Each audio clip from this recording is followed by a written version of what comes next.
Ma'asyiral ikhwan mustami'in hadirin rahimakumullah. Alhamdulillah, alhamdulillah. Dia bersyukur kehadirat Allah Subhanahu wa taala atas berbagai macam limpahan rahmat, nikmat yang Allah berikan kepada kita. Terutama nikmatul Islam, nikmatul iman, nikmat kita dijadikan umat Nabi Muhammad sallallahu alaihi wasallam, nikmat hidayah, inayah, taufik, wasihah wal afiyah. Begitu juga salat serta salam tidak henti-hentinya kita haturkan, hadiahkan kepada diri kita Nabi Muhammad sallallahu alaihi wasallam beserta para keluarganya, para sahabatnya, para tabi'in, tabi'in wa man tabi'ahum bi ihsan ila yaumil din. Ya ma'asyiral hadirin ikhwan muslimin hadirin rahimakumullah. Melanjutkan lagi di dalam majlis kita rutinan. Setiap malam Rabu kita membahas di dalam pembahasan tentang ilmu tauhid ataupun ilmu fikih ataupun ilmu tasawuf.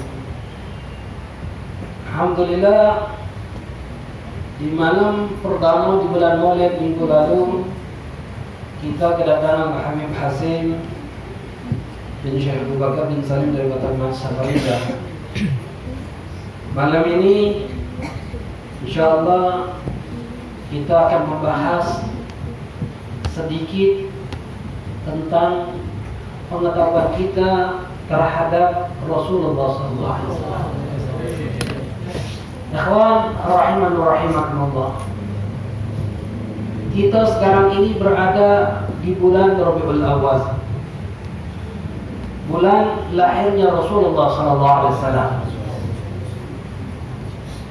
Dalam kehidupan kita sebagai manusia, kita punya tabiat. Tabiat kita ini, kita akan timbul simpati kepada seseorang jika kita mengenal orang itu. Jika kita tidak mengenal orang tersebut, maka tidak akan timbul simpati. Satu contoh saja, satu contoh hal yang biasa yang wajar. Jika di dalam perjalanan Anda bawa motor Anda kempes di pinggir jalan. Antum yang ada dalam sini di pinggir jalan nyinggung Anda, ban motor Anda kempes. Pertanyaannya berhenti tidak? Berhenti tidak? Berhenti tidak? Berhenti. Berhenti apa? Nolong. Kenapa? Karena kenal. Sekarang ini pertanyaannya, dalam kehidupan kita sering tidak kita melihat motor kempes di pinggir jalan? Sering tidak? Berhenti tidak kita? Berhenti tidak? Tidak. Kenapa? Karena tidak kenal, simpati tidak timbul. Ketika simpati tidak timbul, perilaku tidak timbul. Kenapa? Karena tidak mengenal. Karena tidak mengenal. Ketika tidak mengenal, maka simpati kepada seseorang itu tertutup. Tapi jika mengenal, simpati itu akan timbul. Simpati itu akan tumbuh, mengeluarkan perilaku. Begitu juga kita terhadap Rasulullah SAW. Semakin kita mengenal, semakin kuat timbul perilaku dalam diri kita untuk Rasulullah SAW. Sekarang pertanyaannya, simpati kita terhadap Rasulullah kuat atau tidak? Kuat apa? Kuat? Kuat. Siap kita korban untuk Rasulullah? Siap kita korban untuk Rasulullah? Siap kita korban untuk Rasulullah? Siap. Kata Rasulullah, "Walladzi nafsi biyadihi." Demi zat yang ada di genggaman Allah. La yakinna ahadukum yawm yarani thumma la yarani. Ahabu ilayhi min waladihi wa mali. Kamu kata Rasulullah sallallahu alaihi wasallam. Rasulullah katakan, akan datang suatu masa kepada kalian, suatu hari kalian melihatku. Datang lagi suatu saat tidak melihat diriku. La yarani, dan dia ingin melihat diriku. Melebihi untuk mencintaiku, melihat diriku ini melebihi harta dan melebihi anak-anaknya. Pertanyaannya, siap tidak kita? Kita korban untuk bisa melihat Rasulullah, mengorbankan seluruh harta kita. Siap tidak? Siap. Sekali kan kamu siap-siap. Ada. Kalau benar siap, korbankan habiskan hartanya untuk di jalan yang diridai oleh Rasulullah. Kan senang Rasulullah. Kalau mampu untuk bisa sedekah, anggaplah kita sedekah seluruh harta kita. Tidak. Apalagi mengorbankan anak kita, mengorbankan jiwa kita. Kenapa? Karena kadar cinta kita lemah. Tapi tidak mustahil. Hanya orang yang siap korbankan seluruh hartanya agar bisa memandang wajahnya Rasulullah. Siap korbankan anaknya untuk bisa melihat wajahnya Rasulullah. Tapi hal itu tidak ada dalam diri kita. Kenapa? Karena kita tidak mengenal Rasulullah. Bahasa mengatakan tak kenal maka tak sayang. Tak kenal maka tak sayang. Tak kenal maka tak sayang. Lam takun mahabbah illa bil ma'rifah. Tidak akan tumbuh rasa cinta kecuali kita mengenal. Untuk menumbuhkan rasa cinta dalam diri kita, syaratnya kita harus mengenal. Ketika kita mengenal akan tumbuh rasa cinta kita kepada Rasulullah SAW. Kenal Rasulullah? Kenal? Siapa anak-anaknya Rasulullah? Ada berapa sih anak-anaknya Rasulullah? Ada tuh. Yang pertama siapa anaknya Rasulullah? Yang pertama kali lahir. Ayo pertama kali. Ayo. Yang pertama kali lahir anaknya Rasulullah siapa? Ayo. Ikhwan, sebentar. Siapa? Qasim. Pertanyaan, yang mengenal putra pertama Rasulullah mayoritas atau minoritas dari kaum muslimin? Minoritas. Dalam hadis ini pun kita bisa paham, minoritas yang paham siapa putra Rasulullah SAW adalah Qasim. Sehingga Rasulullah dikenal dengan Abul Qasim. Kita tidak kenal. Yang kedua, siapa? Ingat saya Google. Siapa? Yang kedua, ingat ini ya. Harus ingat mulai ini kita harus ingat siapa putra-putri Rasulullah. Yang kedua siapa? Abdullah. Yang kedua adalah Abdullah. Beliau ini dua putra Rasulullah SAW wafat sebelum Rasulullah diangkat jadi Nabi. Dalam riwayat Qasim wafat umur 2 tahun, ada yang mengatakan kurang daripada itu. Belum menemui Nabi Muhammad SAW. Lalu yang ketiga siapa putra-putri Rasulullah? Anak Rasulullah. Yang ketiga Zainab. Ingat ini urutannya. Yang ketiga adalah Zainab. Yang keempat Yang keempat Ruqayyah. Ingatin. Harus ingat kata-kata. Harus jangan main hati. Habis Ruqayyah siapa? Ummu Kalthum. Yang keenam Fatimah. Yang ketujuh Ibrahim. 6 putranya Rasulullah dari Siti Khadijah. Ibrahim dari Mariatul Qibtiyah.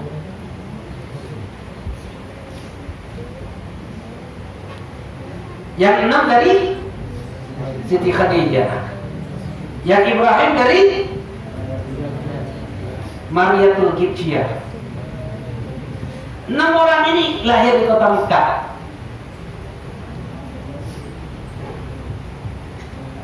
Empat orang perempuan, Zainab, Ruqayyah, Ummu Kulthum, Fatimah, menabui kenabian Nabi dan beriman kepada Nabi. Ibrahim lahir di kota Madinah, wafat masih kecil. Ingat ya? Jadi putra-putrinya Rasulullah ada berapa? 7. Yang pertama Qasim, yang kedua Abdullah, yang ketiga Zainab, yang keempat Ruqayyah, yang kelima yang keenam, yang ketujuh Ibrahim. Ingat ya? Itu putra-putrinya. Kita harus hafal. Kita harus hafal. Kenapa? Karena semakin kita mengenal siapa Rasulullah, akan timbul rasa cinta kita kepada Rasulullah. Kalau kurang mengenal Rasulullah, bagaimana mau timbul rasa cintanya?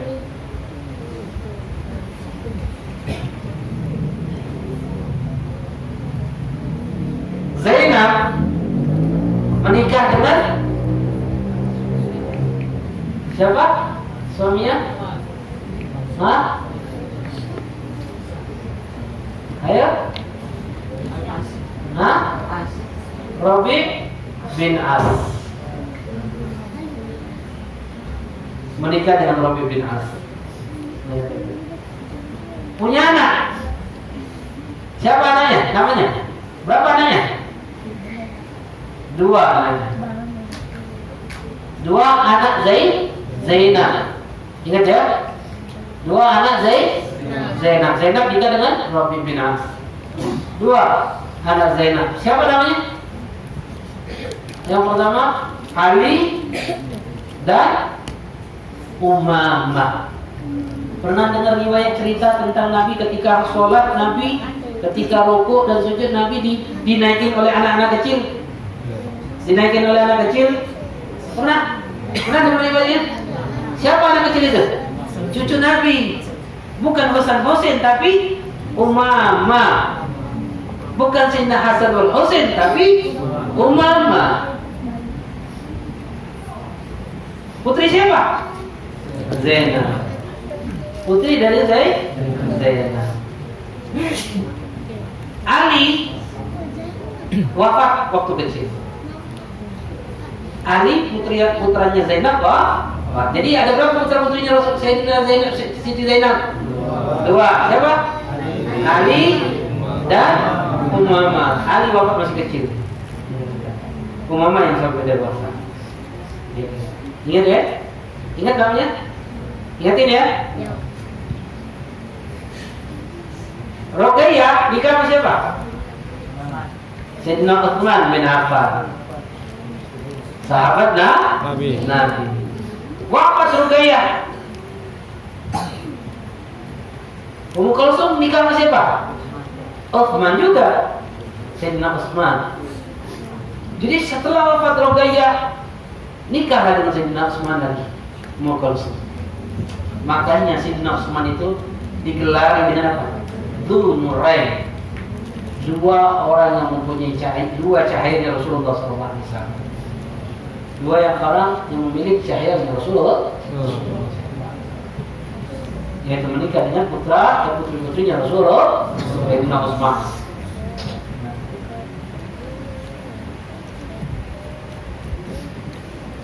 Fatimah nikah dengan siapa? Sayyidina Ali. Sayyidah Fatimah nikah dengan Sayyidina Ali. Punya anak berapa anaknya? Hah? Berapa anaknya? Apa berapa anaknya? 6. Kenapa beliau bisa jawab anak? Nah ini, kenapa bisa jawab? Karena dia di pondok. Karena dia di pondok. Alhamdulillah. berkah anak di pondok, anak jadikan bapaknya kan enggak? Enggak. Kenapa? Karena bapaknya pondok juga di pasar.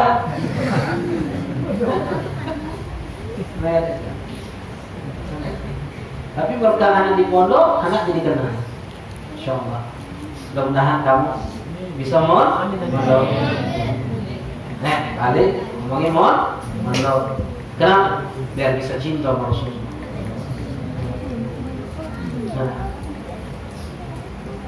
Ada 6, 3 laki-laki. Siapa laki-lakinya? 3 laki-laki tersebut. Sayyidina Hasan, Sayyidina Husain, Muhsin. Muhsin ini wafat masih kecil. Jadi kita tidak perlu mendengar ceritanya. Yang kita dengar Sayyidina Hasan dan Husain saja. Ada lagi satu lagi Muhsin, wafat masih kecil. Terus 3 lagi, perempuan siapa? Hah? Siapa 3 tersebut? Sama. Yang pertama, siapa namanya? Ruqayyah. Yang kedua, Zainab. Yang ketiga, Ummu Kalthum. Nama anak siapa ini? Nama anak Rasulullah. Artinya Siti Fatimah memberikan nama anaknya dengan nama siapa? Dengan nama siapa? Ayunya. Dengan nama ayunya. Nama bibinya dewek. Nama bibinya dewek. Siti Fatimah memberikan nama anak perempuannya dengan nama Ayo. Kenapa Siti Fatimah memilih nama tersebut? Karena nama tersebut adalah pilihan Rasulullah ketika memberikan nama anaknya. Karena Rasulullah SAW telah memilih nama putra-putrinya, maka Zainab pun memberikan nama putri-putrinya dengan nama saudari-saudarinya. Hasan wal Husain dan Muhsin, siapa yang memberikan nama?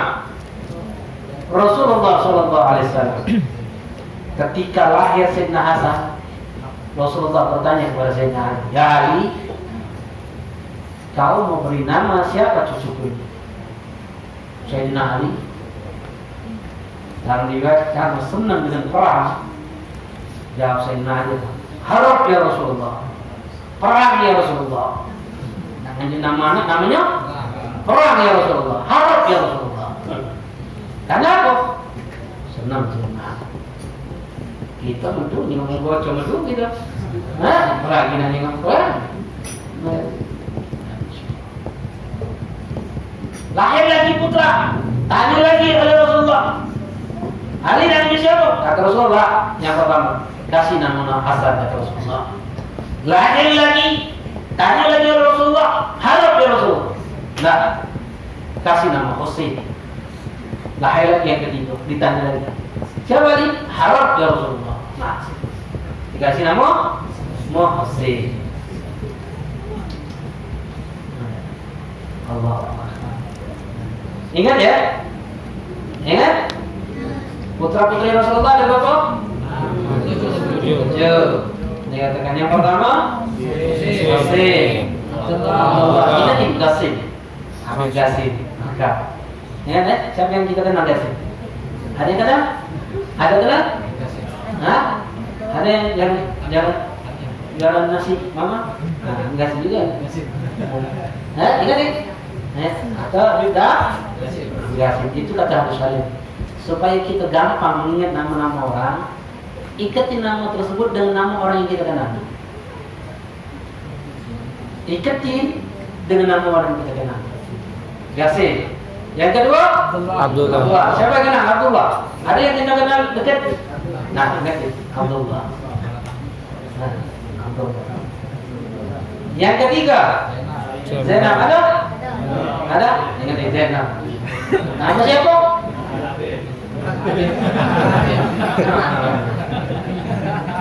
Yang keempat Ruqayyah. Hah?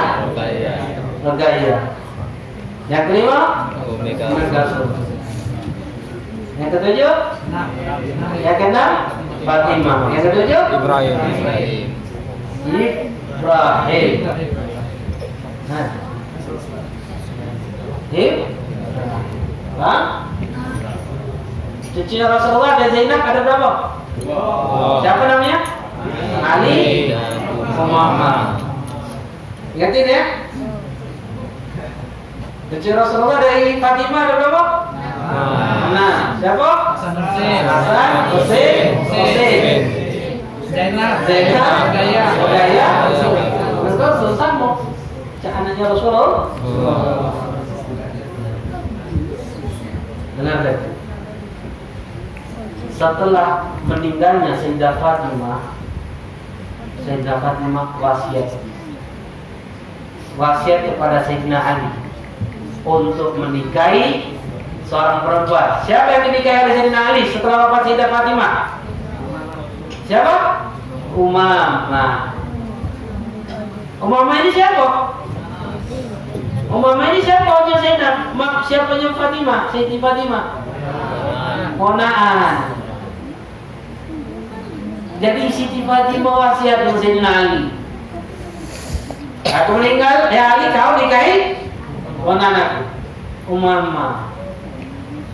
Jadi setelah wafatnya Sayyidina Ali menikahi Umamah. Masya Allah. Ya.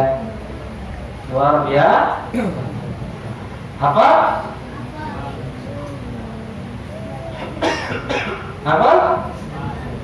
Apa ya? Ingat ya.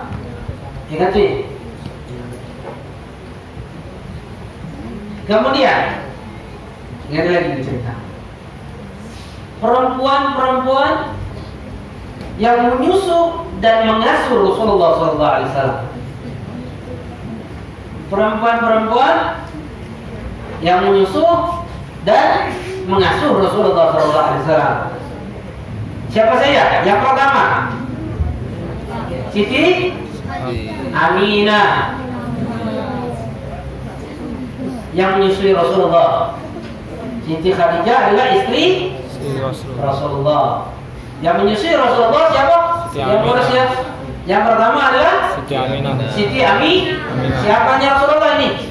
Ibunya Rasulullah. Sebelumnya siapa lagi? Tuwaibah Aslamiyah. Apa hubungan dengan Rasulullah? Ada nggak hubungan Rasulullah? Hubungannya Tuwaibah ini adalah hamba sahayanya Abu Lahab. Tahu tak Abu Lahab? Paman Nabi. Juga sekaligus musuh bebuyutan Nabi. Tidak demen dengan Nabi. Tidak demen dengan Nabi tegak duduk. Itu boleh lah, demen juga dengan Nabi. Musuh bebuyutan dengan Nabi. Tak senang dengan Nabi dia. Abu Lahab seumur hidupnya benci dengan Nabi. Tak senang dengan Nabi. Tidak pernah memandang kemuliaan Nabi. Tidak pernah memandang kemuliaan Nabi. Tapi paham tak? Abu Lahab itu pernah makan tak sama Nabi? Pernah. Sayyidina Abu Bakar pernah makan tak sama Nabi? Pernah. Kenapa Sayyidina Abu Bakar menjadi uang yang paling mulia setelah Rasulullah? Kenapa Abu Lahab orang yang paling hina? Kenapa? Karena husnuzan Rasulullah ketika Sayyidina Abu Bakar ketika makan Rasulullah, maka Sayyidina Abu Bakar ini memandang Rasulullah ini bukan pandangan secara zahir, tapi husnuzan, prasangka yang tinggi kepada Rasulullah. Meyakini Rasulullah adalah orang yang paling mulia, meyakini Rasulullah adalah orang yang paling tinggi derajatnya, paling baik, sehingga Sayyidina Abu Bakar mendapatkan kedudukan tinggi di sisi Allah. Abu Lahab kenapa tidak mendapatkan kemuliaan Islam?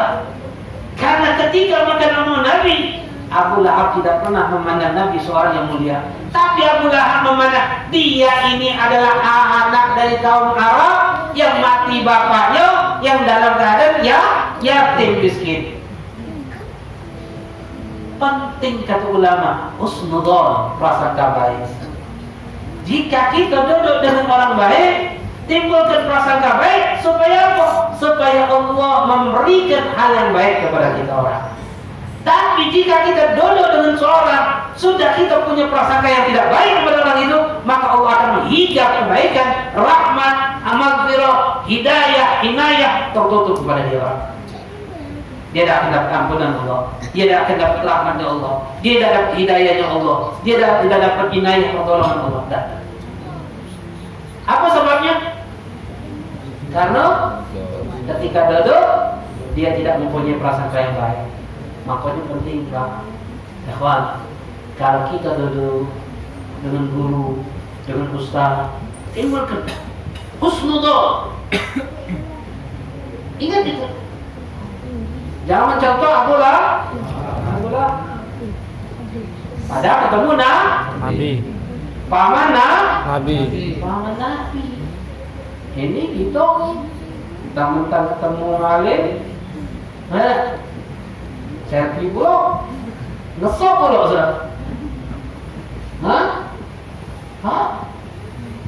salaman dengan alim, ngesok bro, jadi Nabi gitu, wali Allah, sudah aja, hati-hati, ingat, karena terkadang kita ini prasangka baik kita ini kurang, paham ya?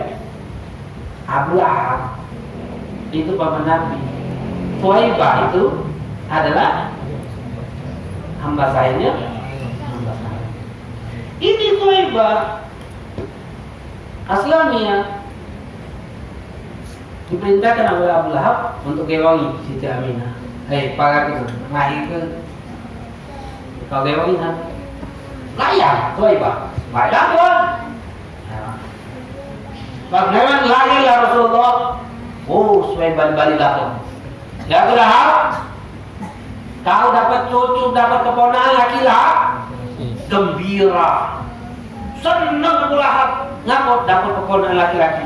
Di zaman itu dapat anak ponakan laki-laki itu kebanggaan, kegembiraan. Kenapa? Kalau dulu bangsa Arab, jika perempuan itu diceraikan oleh lakinya, yang hino bukan perempuan itu dewe, hino keluarganya seluruhnya kena dampak lagi.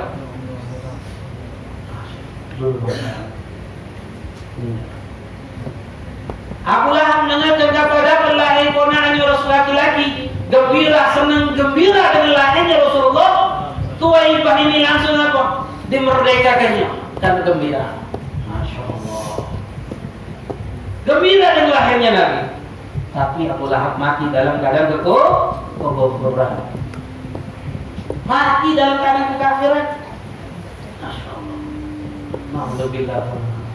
Tapi riwayat mengatakan Abdullah bin Abbas dalam kitabnya hadis yang sahih. Ini hadis menceritakan Abdullah bin Abbas menceritakan mimpi ketemu Abu Lahab. Di dalam mimpinya Abdullah bertanya kepada Abu Lahab, "Ya Abu Lahab, apa yang dilakukan oleh Allah kepadamu?" Maka Abu Lahab mengatakan, "Aku diazab oleh Allah Subhanahu wa taala. Diazab oleh Allah Subhanahu wa taala kecuali aku setiap hari Senin aku berikan keringanan oleh Allah.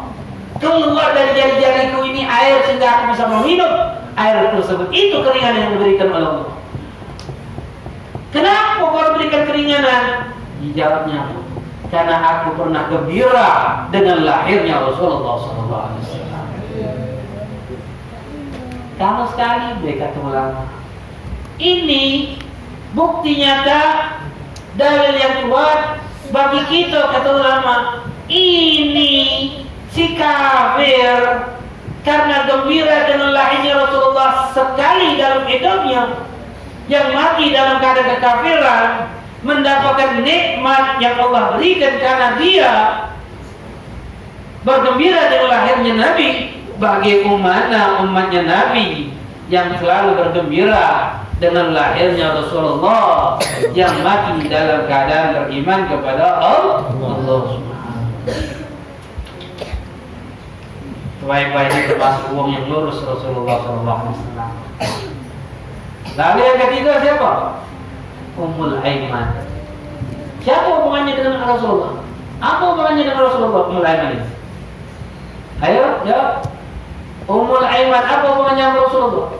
Ummul Aiman ini hubungannya dengan Rasulullah karena Ummul Aiman ini adalah hamba sahayanya Abdullah, bapak daripada Rasulullah SAW.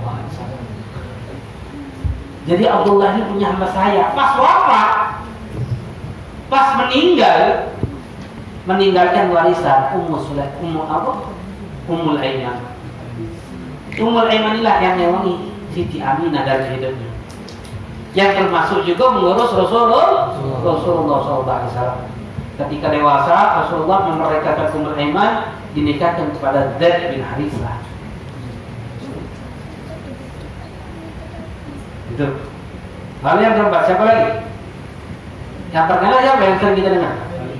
Halimatus Sa'diyah. Apa hubungannya sama Rasulullah? Ngapa baca urus Rasulullah? Apa hubungannya? Tak ada. Apa hubungannya? Hubungannya itu tidak hati. Tidak hati hubungan dengan Rasulullah. Tapi dulu bangsa Arab kota Mekah itu sudah menjadi kota metropolitan, sehingga orang kota itu tidak mau mendidik anak-anaknya di kota. Mereka justru mendidik anaknya di desa, ke kampung-kampung, ke suku-suku pedalaman. Gak mau mengurus anaknya di kota. Tahu orang kota, kenapa? Karena perilaku akhlak orang kota pada saat itu rusak. Kenapa? Karena kota Mekah dari zaman dulu sudah menjadi kota metropolitan. Kenapa? Karena pusat ibadah. Tak mau dia. Tak mau. Ada suku di dalaman, di pedalaman itu ada suku namanya Bani Sa'ad, suku Bani Sa'ad. Bani Sa'ad ini itu gawenya, kampungnya ini, gawenya gara-garanya itu ngurus anak wong kota. Ngurus anak wong kota.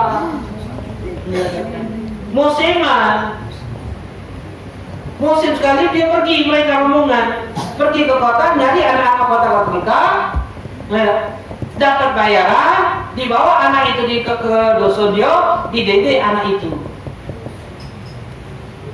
Sudah terkenal itu Bani Sa'ad, salah satunya.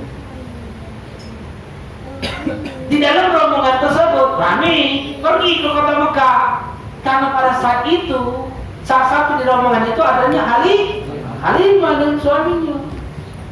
Karena menaikin kendaraan yang lama, dalam riwayat ontanya, keledainya, karena lemah, rombongan ini duluan. Halimah pada saat itu dalam keadaan krisis moneter, kemiskinan, tak punya apa-apa, hanya duit, terpaksa ngurus anak kota. Ini karena lemah kendaraannya yang dinaiki, otomatis lambat. Duluan, siapa cepat dia dapat. Sampai sana dapat galung, nak balik, baru nyampe kota Mekah, nyari. Siapa yang dapat ini? Siapa? Diurus. Keliling ketemu lah. Mendapatkan kabar ada seorang yang janda punya anak. Didatangi. Rumah tersebut adalah rumah Siti Aminah. Ditawarkan, dapat bayar duitnya untuk lulus. Kata Siti Aminah, aku dah gade duit. Tak mampu Siti Aminah. Tapi pada saat itu tidak mengatakan bahwa ketika Halimah melihat Rasulullah SAW langsung jatuh cinta. Dirawat Halimah Rasulullah tanpa ada biaya. Senang melihat wajahnya Rasulullah, senang. Suaminya senang, balik gitu. Kita rawat ini anak. Pada saat itu Halimah miskin. Saking miskinnya asi lagi dan hati. Asi lagi tidak bercukupan. Anak-anaknya itu kalau minum sehari lidah. Karena tidak ketiknya di susu. Tapi semenjak datang Rasulullah dalam kehidupan Halimah, semua berubah. Kendaraan yang tadinya lemah, tidak berdaya mengangkat Halimah, ketika dinaikin oleh Rasulullah menjadi semangat. Dalam riwayat rombongan, ini rombongan disusul. Nyampe ke rumah duluan Siti Halimah. dibandingkan rombongan yang lain. Masya Allah. Kenapa? Karena ada hubungan dengan Rasulullah. Allah berikan kecukupan dalam kehidupan di dunia maupun kelak nanti di akhirat. Nah, apa hubungannya? Bukan hubungan kerap, hanya untuk mengurus Rasulullah. Ketika Halimah menyusui Rasulullah, ASI yang tadinya kandid jadi banyak. Anaknya kenyang-kenyang karena berkat Rasulullah. Kehidupan Halimah yang tadinya miskin, fakir miskin, menjadi Allah berikan kemampuan. Allah berikan kelapangan karena mengurus Rasulullah SAW. Masya Allah. Begitu juga ikhwan kita. Ini cerita Halimah, iktibaran pelajaran kita. Kita tidak pernah tahu kesusahan apa yang Allah berikan kepada kita. Anak tanya, kalau Halimah pada saat itu duluan mampu, boleh tak Rasulullah? Dah, bukai gaya, boleh tak bukai? Boleh tak? Dah. Kalau masa saat itu duluan, dapat tak Rasulullah? Dah. Begitu juga hidup kita. Kita tidak pernah tahu hakikat hidup kita. Kita terpuruk. Mungkin Allah nak memberikan yang terbaik. Mungkin itu. Karena manusia ini punya tabiat, siapa begitu? Kita ini punya tabiat kalau susah, bawa ingat Allah. Ayo tanya, mana yang lebih banyak ingat Allah? Orang yang senang apa yang susah? Susah. Orang sehat apa yang sakit? Sakit. Ya Allah, lagi Allah. Allah lagi diri Allah. Ya Allah, sakitnya hati aku ya Allah, lagi. Ya betul. Kalau senang ni mudah ya Allah. Dah, lupa. Buntu tu lah, lupa tu Allah, buntu ya Allah. Hanya duit. Dah. Kalau dia ngomong itu berarti nipu tu. Alibi. Mana pasal? Sepi pasal. Alibi. Pasal ada sepi. Malam pasal ada sepi. Aku pasal sepi. Kena pasal. Asal sepi itu malam. Sepi siang kan ya? Amin. Itu alibi supaya tak pinjam duit. Siapa banyak duit? Kawan banyak pinjam duit. Halimah. Makanya dinamakan Halimah apa? Halimah itu Sya'diyah. Sya'diyah itu dari mana? Bani Syah. Itu hubungan dengan Rasulullah. Dia urus 4 tahun dengan Rasulullah. Nah, Syaimah putrinya Halimah pun juga ngurus. Jadi putra-putrinya Halimah ini ngurus Rasulullah. Dia urus Rasulullah. Ngurus mainan Rasulullah. Pada saat itu terjadinya pembelahan dada Rasulullah. Yang pertama dibelah berapa kali? 4 kali Rasulullah SAW. Di dalam pembelahan dada. Yang pertama ketika kecil di rumah Halimah Sya'diyah. Yang kedua ketika Rasulullah mengembalakan kambing. Yang ketiga ketika Rasulullah diangkat jadi nabi. Yang keempat ketika Isra Mi'raj. Dalam riwayat pas mengembala kambing itu umur 12 tahunan. Pada saat umur 4 tahun itu di belakang. Takut Halimah menengok kejadian itu.